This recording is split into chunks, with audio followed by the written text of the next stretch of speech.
Hello, I'm Thorsten Beck. I'm Professor of Banking and Finance at Car's Business School at the City University London.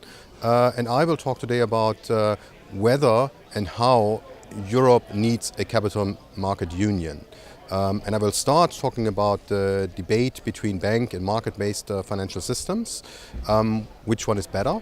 I will conclude that it's not so much about either or, but having both.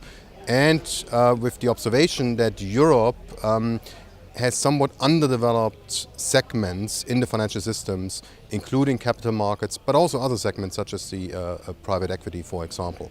I will then discuss on how to go about strengthening these underdeveloped components of the financial system, and I will actually come to the conclusion that you have to come from both parts. You have to come from the banking part, which is currently probably too large and oversized and too fragile.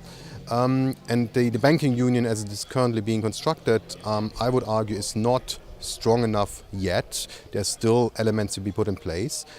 On the other hand, coming more from the non-banking part, so what is referred to as the capital market union, I will argue that this is actually a very broad and very deep agenda, which doesn't necessarily consist of constructing lots of new institutions, but it's more on lots of little pieces that have to fall in place.